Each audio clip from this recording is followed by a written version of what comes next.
Good morning. Thanks for tuning in to another daily conversation about situations in everyday life. So let's talk about it. So today I woke up feeling very excited about something that I'm getting ready to embark on.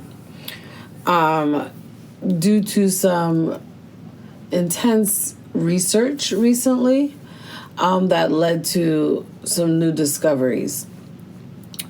And it got me thinking, right? In life, we try to live by the straight and narrow.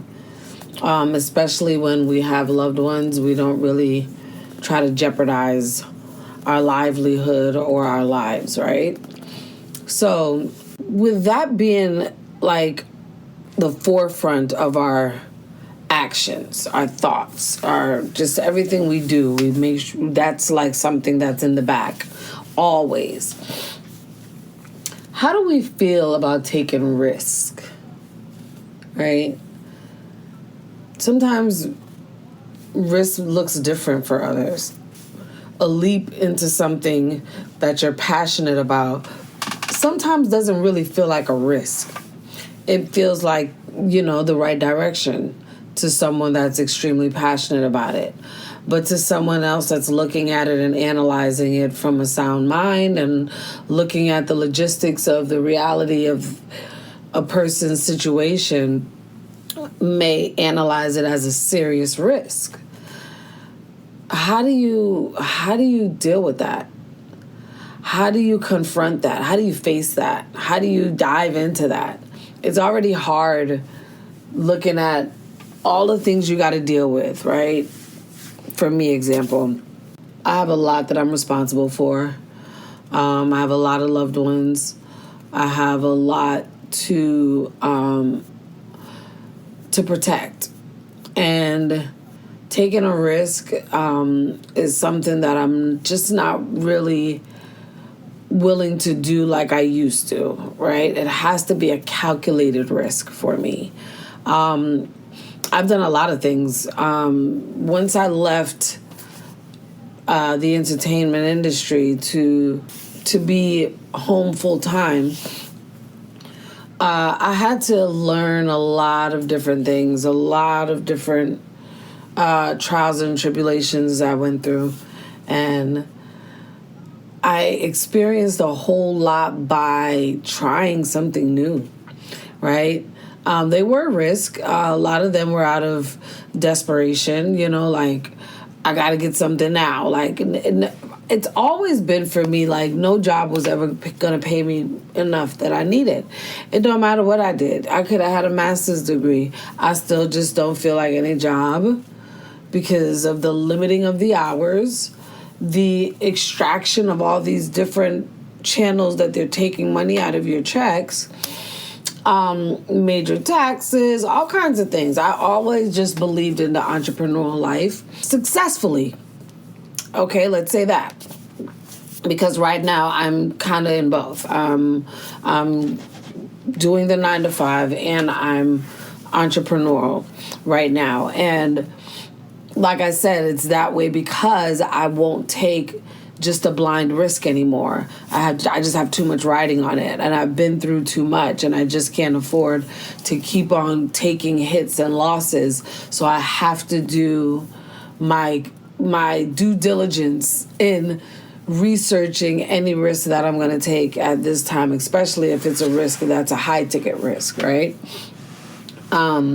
So I've been researching some information, and one of the things that I wanted to share with you guys is just the ability to figure out how to condense. Because if you're a real creator, such as myself, not saying that it's like there's a difference between a creator and a real creator. I'm just emphasizing a real creator, and that may be all of us.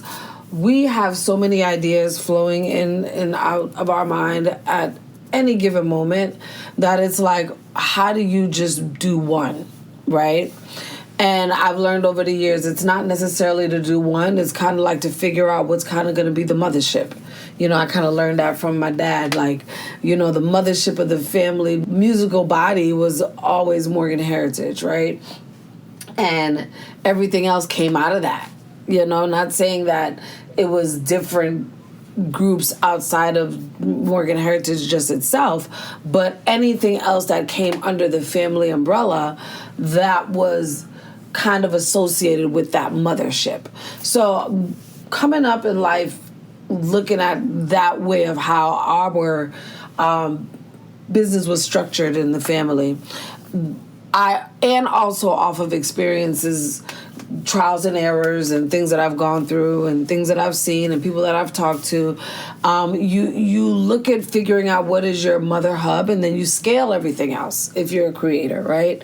You don't just say, "Oh, I want to do this, I want to do that, I want to do this." Figure out how you can even coincide all of those arms that you want to do coming out of one, right? You can have a business. You can have a business that offers a service, a product. You may turn that business into your marketing content. You may also turn that business into a nonprofit because you want to join into an initiative, right? So there's so many different things that you can do with one mothership, right? So don't limit yourself and think that you got to be I got to do this business only, or I got to sit down and figure out which one is going to be the best idea and do that. Because sometimes an idea may need a spin-off of something else to kind of kickstart it, right? So you just got to analyze your business, your concept, what it is that you're offering. You got to figure out how to just package it nicely, right? Package it in a way that it's going to work for you, because you don't want to do something just because someone is telling you to do it because the money is good. No, make sure you're doing it because you love it, or you want to embark on that, or you want to embrace it, because you're not going to ride it out. I'm telling you, there's going to be those moments when it comes down a little bit and you're not going to ride it out. Like for me, when I started my dance company, it wasn't something that I was doing for money. I literally walked around the apartment complex and was asking, "Hey, anybody in here got kids that want to dance?" I just wanted to teach some kids how to dance. I just wanted to dance.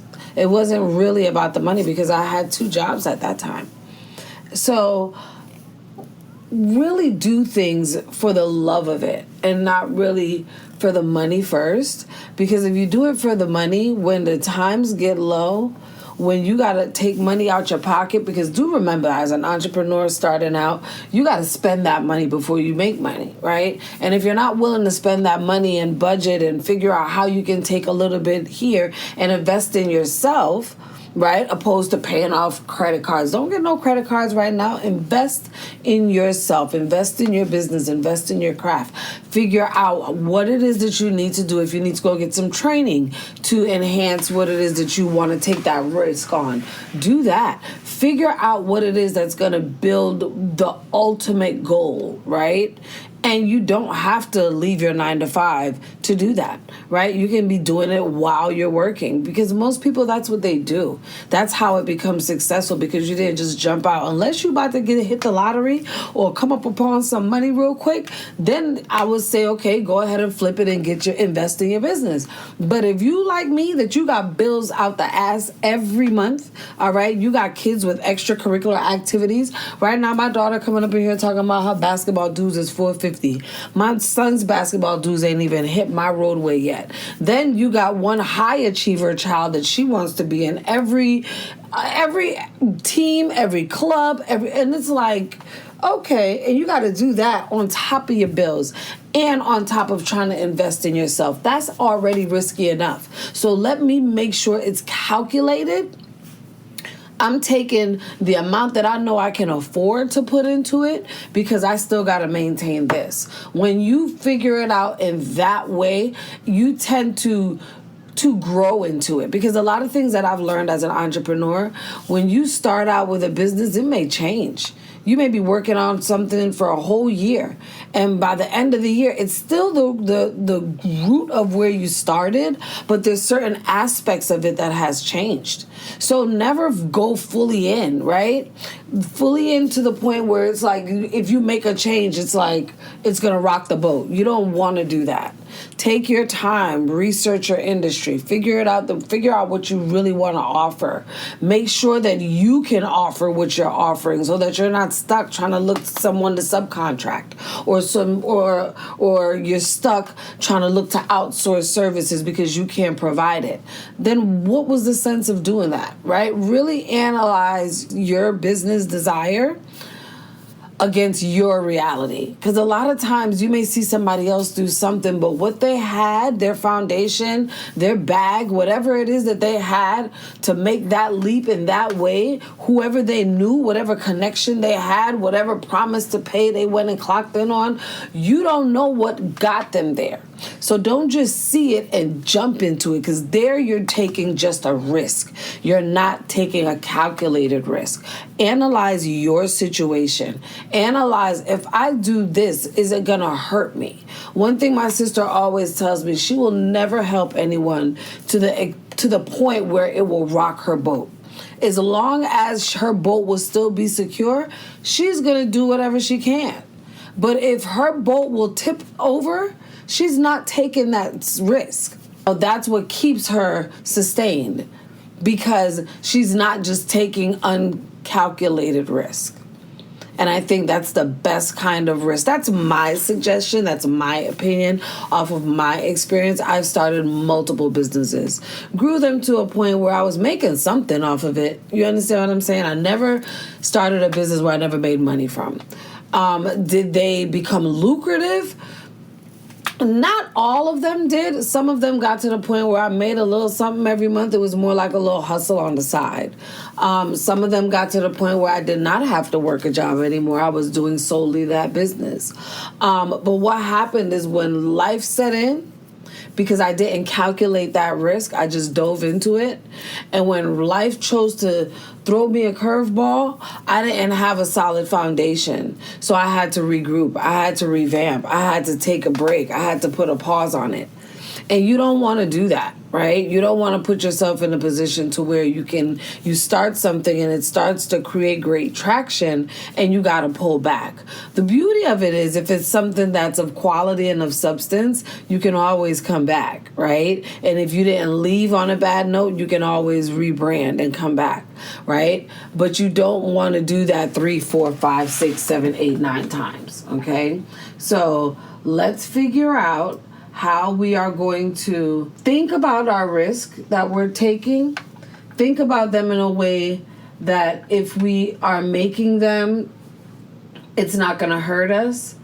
Think about if in 2 years you can see it become something that you can change the trajectory of your life. Okay? So with that being said, go out there today and become the best version of you.